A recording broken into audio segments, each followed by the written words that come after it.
საქართველოს ფუტსალის ნაკრების კიდევ ერთი წარმატება და მორიგი ასპარეზობა ევროპის ჩემპიონატზე. ეროვნული ნაკრები ევროპის ჩემპიონატისთვის მზადაა. გუნდმა დღეს თბილისში დასკვნითი ვარჯიში გამართა. რიგაში გამგზავრებამდე ოლიმპიურ სასახლეში ნაკრებს პრემიერ-მინისტრი ირაკლი კობახიძე ფეხბურთის ფედერაციის პრეზიდენტთან ერთად შეხვდა და გუნდს წარმატებები უსურვა. როგორც რიგითმა შემოგვარმა მინდა პირველ რიგში ძალიან დიდი მადლობა გადაგეხადოთ. ნიჭთან ერთად რა თქმა უნდა ძალიან დიდი შრომის შედეგი აქვს წარმატება, რასაც თქვენ მიაღწიეთ და ძალიან დიდი მადლობა.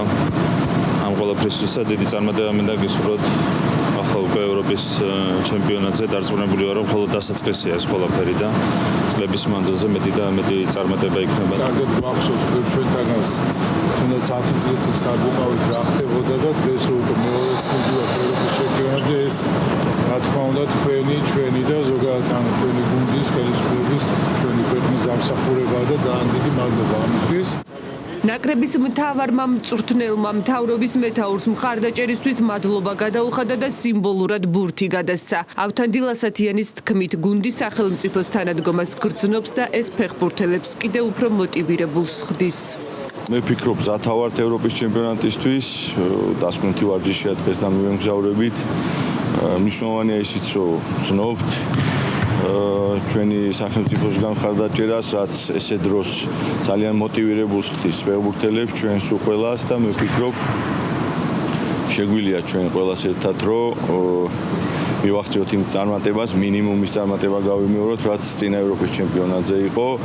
ჩვენ ვპირდებით ყველას თავდადებას, არავინ თავს არ დაზოგავს. საქართველოს ნაკრები რიგაში ხვალ გაემგზავრება. ევროპის ჩემპიონატზე გუნდი გაფართოებული შემადგენლობით 18 ფეხბურთელით წარდგება. ევრო 2026-ზე ეროვნული ნაკრების ღირსებას კი 14 კაციანი შემადგენლობა დაიცავს. ფუტსალის ნაკრები ევროპის ჩემპიონატზე A ჯგუფში ხორვატიის, ლატვიისა და საფრანგეთის ნაკრებებს დაუპირისპირდება. პირველი მატჩი ლატვიასთან 21 იანვარს გაიმართება.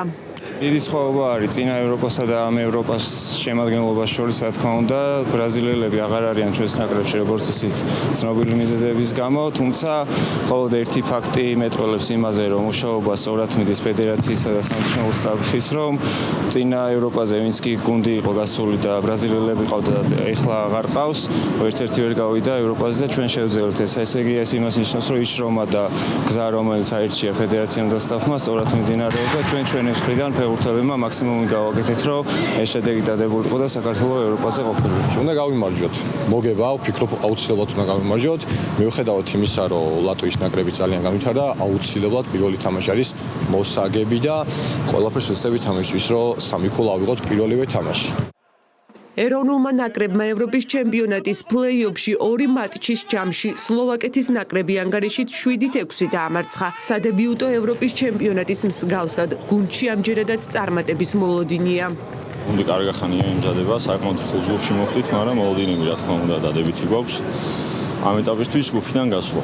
არა ვიცით რომ ეს არ იქნება მარტივი და ბრძოლის და თავდადების გარეშე ვიცით რომ არ გამოვა, მაგრამ ბიჭები მზად ვართ ყველაფერთვის. ძალიან დიდი ემოციები მაქვს და ვლები ამ თამაშს ძალიან რა განსაკუთრებით, ჩემთვის იმიტომ რომ დებიუტი მაქვს და ყველანაირად შევეცდები ჩავდო 100% და გამარჯვებით დაბრუნდეთ ევროპის ჩემპიონატიდან.